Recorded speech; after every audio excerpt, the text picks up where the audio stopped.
Capstone holidays இவங்களுடைய summer சேலில் இப்போ special ஆஃபராக Singapore, Malacca, Kuala Lumpur அப்படின்னு எல்லாத்தையும் கவர் பண்ணி 5 nights 6 days கொண்ட ஒரு குரூப் டூர் பேக்கேஜுக்கு பெர் பர்சன் இவங்க 84,999 சார்ஜ் பண்ணுறாங்க. அடிஷனலாக 2 days லங்காவையும் சேர்த்து நீங்கள் எக்ஸ்ப்ளோர் பண்ணணும் அப்படின்னா 99,999 இவங்க சார்ஜ் பண்ணுறாங்க.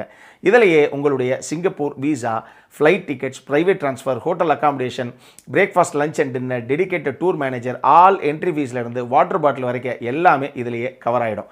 இவங்ககிட்டயே 3 nights 4 daysக்கான ஒரு மலேசியா குரூப் டூர் பேக்கேஜ் 44,999க்கும் 4 nights 5 daysக்கான தாய்லாந்தில் புக்கட் அண்ட் கிராபியை மட்டும் தனியாக எக்ஸ்ப்ளோர் பண்ணக்கூடிய ஒரு குரூப் டூர் பேக்கேஜ் 58,499க்கும் வியட்நாமில் 6 nights 7 days அப்படின்னு எக்ஸ்ப்ளோர் பண்ணக்கூடிய ஒரு குரூப் டூர் பேக்கேஜ் உங்களுக்கு 89,999க்கும் அவைலபிளாக இருக்குது.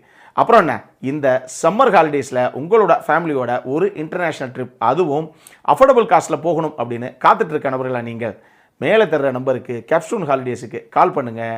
உங்களோட ட்ரீம் டெஸ்டினேஷனுக்கான டூர் பேக்கேஜை புக் பண்ணுங்கள். Hello viewers, welcome to Filmy Craft. நான் உங்கள் அருண். இந்த எபிசோடில் பேபி அண்ட் பேபி படம் எப்படி இருக்குது அப்படின்னு தான் இங்கே நம்ம பார்க்க போகிறோம். படத்தில் ஜெய்க்கு ஒரு ஆண் குழந்தை, யோகி பாபுக்கு ஒரு பெண் குழந்தை. இவங்க 2 பேரும் ஏர்போர்ட்டில் இருக்கிறாங்க. ஜெய் இங்கேருந்து கோயம்புத்தூர் போகிறாப்புல, யோகி பாபு இங்கேருந்து மதுரைக்கு போகிறாப்புல. ஆனால் இவங்களே எதிர்பார்க்காம, இவங்களுக்கே தெரியாமல் இவங்களுடைய குழந்தைகள் ஏர்போர்ட்லேயே கைமாறி போயிடுது. 2 பேரும் ஆளாளுக்கு கையில் ஒரு குழந்தைய தூக்கிட்டு ஃப்ளைட்டு ஏறிடுறாங்க. ஃப்ளைட்டு டேக் ஆஃபும் ஆகிடுது. உள்ளே போனதுக்கப்புறம் தான் கையில் இருக்கிறது தன்னுடைய குழந்தையே கிடையாதுன்னு 2 பேத்துக்குமே தெரிய வருது. சரி, ஓகே, இறங்கினதுக்கப்புறம் குழந்தைய மாற்றிக்கலாம் அப்படின்னு பார்த்தா அதுக்கு சூழ்நிலை சரியாக இவங்களுக்கு கை கொடுக்கல. அதனால் வேறு வழி இல்லாமல் அவங்க வீட்டுக்கே போயிடுறாங்க.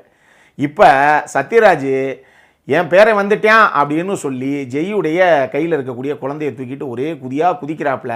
ஆனால் ஜெய்யை பொறுத்தளவுக்கு சத்யராஜ்கிட்ட, அப்பா அது முதல்ல ஆண் பிள்ளையும் கிடையாது, அது ஏன் பிள்ளையும் கிடையாது அப்படின்னு சொல்லி சத்யராஜ்கிட்ட சொல்ல முடியலை. அந்த தருணத்தில் இதே நிலைமை தான் யோகி பாபுக்கு அவர் வீட்டில். இந்த குழந்தை இடம் மாறினதுனால இதுக்கப்புறம் இந்த கதையில் அரங்கேறின குட்டி கலாட்டாக்கள் தான் இந்த படத்துடைய மொத்த கதையை. இந்த படத்தை பொறுத்தளவுக்கு கிட்டத்தட்ட சுந்தர்சி பாணியில் ஒரு படம், ஒரு கதை அப்படின்னு தான் சொல்லுவேன். ஏன்னா சுந்தர்சி இந்த மாதிரி கதைக்களத்தை தான் தேர்ந்தெடுப்பார். காமெடியை நிறைய ஒர்க் அவுட் பண்ண முடியும் அப்படின்னு தெரிஞ்சு. இந்த படத்துடைய பேஸே காமெடி தான். ஆனால் நல்ல ஒரு விஷயத்தை ஞாபகம் வச்சுக்கோங்க, இந்த காமெடி படங்களை விமர்சனம் பண்ணும்போது மட்டும் நம்ம தெளிவாக சொல்கிறது உண்டு, காமெடிங்கிறது சப்ஜெக்டிவ் தான். எல்லாத்துக்கும் ஒரு சீன் ஒர்க் அவுட் ஆகணும் அப்படிங்கிற அவசியம் கிடையாது. எனக்கு நான் ரொம்ப ரசித்த ஒரு காட்சி உங்களுக்கு உப்புச்சப்பே இல்லாமல் கூட தெரியலாம். நீங்கள் விழுந்து சிரித்த ஒரு காட்சி, ஏங்க இதுக்கு அப்படி விழுந்து சிரிச்சாரு அப்படின்னு எனக்கு தோணலாம். ஸோ அது சப்ஜெக்டிவ் தான். இந்த விஷயத்தை மைண்டில் வச்சுக்கோங்க. இந்த படத்தை பொறுத்தளவுக்கு அவுட் அண்ட் அவுட் காமெடியாக மட்டும் இல்லாமல் படத்துடைய ஃபஸ்ட் ஹாஃபெல்லாம் எடுத்துக்கிட்டிங்கன்னா நிறைய எமோஷனல் சீக்வன்ஸு, அதே நேரத்தில் நிறைய காமெடி சீக்வன்ஸு அப்படின்னு வச்சு ஜனரஞ்சகமான ஒரு கமர்ஷியல் படமாகத்தான் இந்த படத்தை இந்த டீம் ப்ரெசென்ட் பண்ணியிருக்கு. பட் மொத்த படமாக பார்க்கும்போது எனக்கு காமெடி அப்படிங்கிறது ஆன் அண்ட் ஆஃபாக ஒர்க் அவுட் ஆச்சு. ஒரு சில இடங்களில் சூப்பராக ஒர்க் அவுட் ஆச்சு, ஒரு சில இடங்களில் பெருசாக எனக்கு ஒர்க் அவுட் ஆகலை.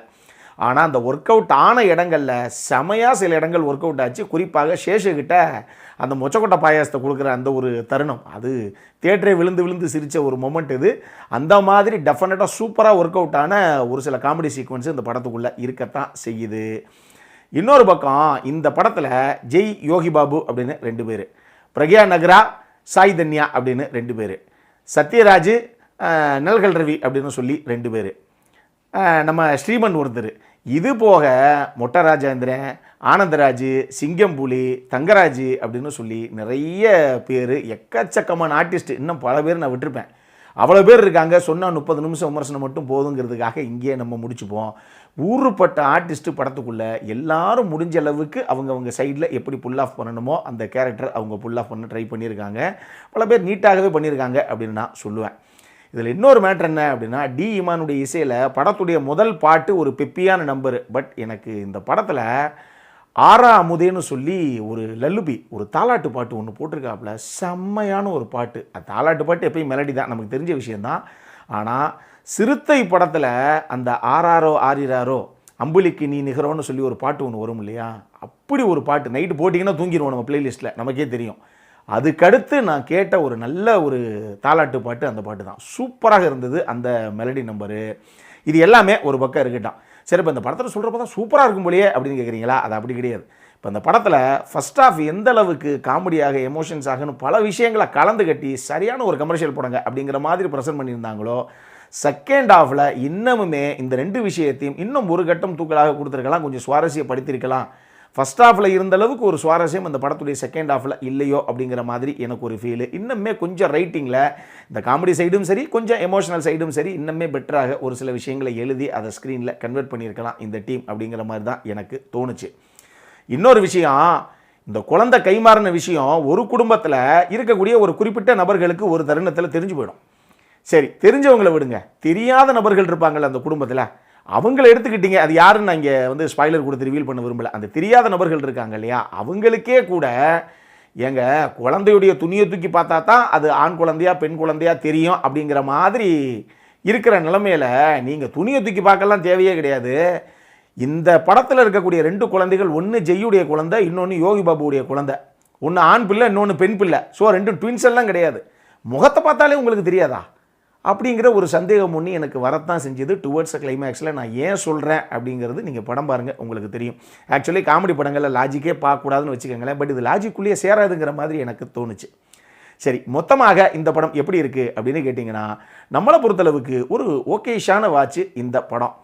13 வருஷம் கழித்து வெளியான மதகஜராஜா படம் எப்படி எதிர்பார்க்காத அளவுக்கு சக்கப்போடு போட்டு ஃபேமிலி ஆடியன்ஸ் எல்லோரும் பயங்கரமாக சிரித்து கொண்டாடினாங்களோ, கிட்டத்தட்ட அதே பாணியில் இன்னொரு படமாகத்தான் இந்த படம் எனக்கு பட்டுச்சு. என்ன ஒன்று, இந்த படம் ஏ சென்டரை விட பி அண்ட் சி சென்டர் ஆடியன்ஸுக்கு இன்னுமே கூட பெட்டராக ஒர்க் அவுட் ஆகுமோ அப்படிங்கிற மாதிரி எனக்கு ஒரு ஃபீலு.